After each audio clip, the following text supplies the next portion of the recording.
Good morning, I'm Councillor Glen and this is my Stittsville update for Saturday, November the 4th. This morning I'm on Abbott Street at a bus stop on Abbott Street. I'll tell you why I'm here in just a few moments. It's a nice morning today, although I think there's some rain coming. So today I've got some updates about updates from City Hall and the community this week. Some things coming up this week in the community and some upcoming events. So I wanted to start with the big one, especially if you live in the east part of our community, around Abbotsville Crossing, around this area actually. There's going to be a closure, a temporary closure of Abbott Street east of Robert Grant. That is coming up starting on Monday. Look at that. There's a bus. Temporary closure of Abbott Street east of Robert Grant Avenue starting on Monday. Minto is building their Abbott's Run community and they need to connect the services, so all of the water and sewer pipes and so on underneath Abbott Street, so they're going to have to open up Abbott Street, so they have to close it down.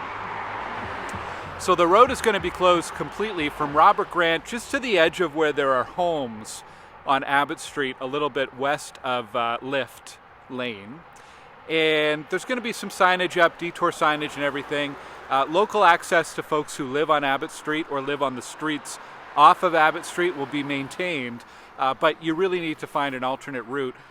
It's going to be disruptive. This is a bad area to begin with around that roundabout during school drop-off and pickup times, and without having Robert Grant open all the way through, it's going to make things worse. Now, I've got information on my website, glengower.ca, so check that out.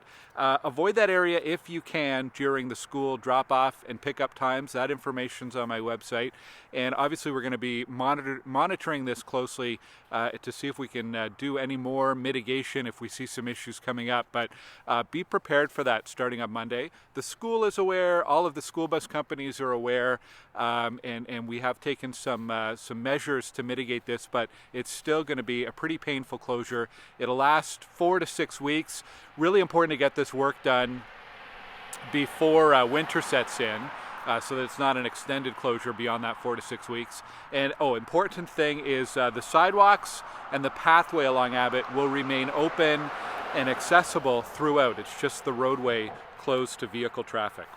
Okay, looking back on the week that was, we spent Thursday and Friday, all day Thursday and Friday, 10 hours each day on Lansdowne Park, listening to 81 delegations share their feedback on Lansdowne Park, and then spending much of Friday afternoon and early evening asking questions to staff, getting more information. And we're not done yet. We're going to reconvene on Friday to make a final decision on Lansdowne Park. I'm glad we're doing that because we were all exhausted after the 2 days and there was a lot of motions. I think overall the Lansdowne Park plan is good. It's a good deal for the city. There need to be some tweaks, and there's about 30 motions with different amendments and things that people want to tweak.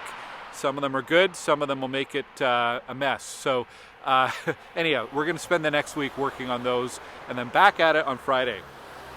Also this week on Monday, the city released the next stage of the draft solid waste master plan. I'm not going to talk about that today because it's a big topic. There is information on my website, and it's the start of several months of consultation and discussion on that.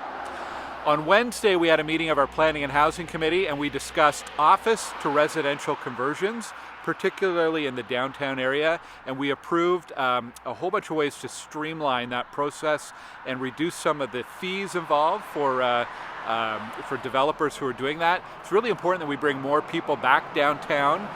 Downtown has a return to office rate of something like 47%. So we need to get more people working downtown, more people living downtown, and these office to residential conversions are one way to do that.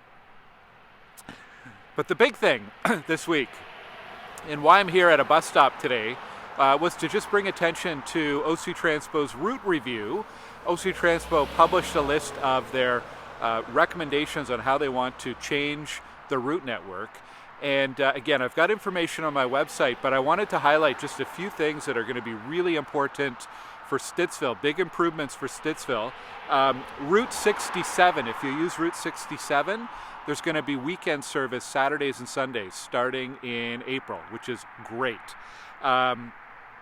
There's going to be a new route called Route 166 that's actually going to come up and down Abbott Street here. It's going to connect from Terry Fox Station, go down Castle Frank, come all the way down Abbott Street, then Stittsville, Maine to the Farm Boy over on Carp Road. So a really good new east-west connection, connecting to some retail areas, community centers, and so on. So that's a good addition. If you take Route 261 from Jackson Trails, there's going to be better service on Route 261 to Potters Key and Jackson Trails, and it's going to use Hazeldean to get to Huntmar and then towards Tunney's. So that'll be a great improvement. And then for people who are using the 261 now in Granite Ridge and Fringewood, there's going to be a new Route 266. So again, just to improve the efficiency of these routes and the speed of travel. And I'm just trying to confirm this, but I believe the 260 or the 200 series here in Stittsville are going to be shifting to every half hour like they were before the pandemic.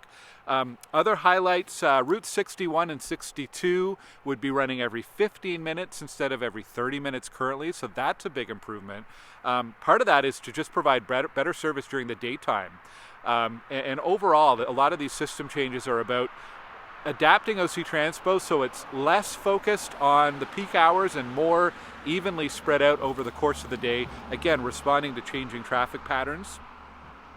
If you live in the Connections neighborhood, in the north part of the community, you're going to have better service in the morning and the afternoon to the bus stop nearest to you. So the buses will stop using that Canadian Tire park and ride, and they're going to head down Palladium to get to the Queensway so they can service Canada Connections. And one other thing I'll mention, it's I guess it's not directly in Stittsville, but I know a lot of Algonquin students use Route 88, and they're going to be changing the route number between Canada and Algonquin to Route 68 to shorten up that route. And if the route is shorter, it's going to mean less opportunity for delays to come up over that very, very long route. So that's important. So a lot of changes, some more efficient routing, some new service, as I mentioned, especially here in Stittsville, better service to retail areas. So I like what I see so far, and I hope you'll dig into that. We'll have some more maps and more information as we go, but there's information right now, some preliminary info up on my website. Some more updates. Ottawa Public Health is reminding folks that flu shots and COVID vaccines are available now to everyone in the general public. You can talk to your doctor or your pharmacy. There's also some public health clinics set up if you go to ottawapublichealth.ca. The city is running a tennis and pickleball survey as they develop a new tennis and pickleball policy. Yes, a tennis and pickleball policy. So if you're a fan of either of those sports, please fill out the survey at engage.ottawa.ca. We had an update about a week and a half ago from the public board about the new Stittsville High School, and they're confirming that it is on track to open in September 2024. They're going to be hiring a school principal early in 2024, and they're also likely going to establish a parent council to start making some decisions there about the new public high school, and that'll be at Robert Grant and Cope, not too far from here. If you're out and about this week, check out the new Kiwanis free little library. It's in front of the Stittsville Glass and Sign on Stittsville, Maine, near Village Square Park. So congrats to Kiwanis for getting that set up. There's a minor road closure, very, very minor, coming up the week after this one. So I think that's November 13th, and it'll be on Putney, just in front of where they're doing all that construction. So between, I think it's Osterley and Clapham. So just be aware of that, just that one block that'll be closed off. Coming up this week at City Hall and in our community, we've got the Board of Health 2024 budget being tabled at our Board of Health meeting on Monday evening.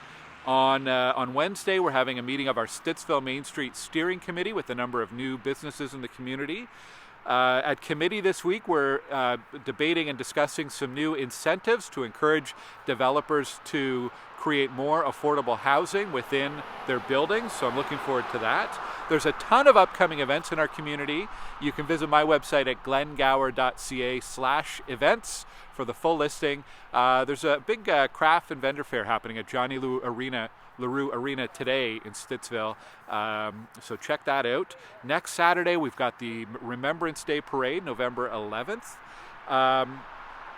Check out my website for the diversity and multicultural calendar. There's a lot happening this month in that area. And the last thing is I just wanted to give a reminder, if you'd like to volunteer at one of our neighborhood rinks this winter to help out with flooding or shoveling or building the rinks, any kind of maintenance, please get in touch with my office and we'll put you in touch with the lead volunteers. We have over a dozen rinks across the community and we're looking for volunteers to help run those. All the outdoor rinks are managed and maintained by volunteers. So thank you to volunteers who do step forward, who've been helping out year after year. We're always looking for new help, so please get in touch. And lastly, thank you again for tuning into this video each and every week, or for listening to this on the podcast, for staying up to speed and up to date in your community. I really appreciate it, and thanks for all of your feedback. Enjoy the weekend, and I'll talk to you here next Saturday, Remembrance Day. Take care. Bye.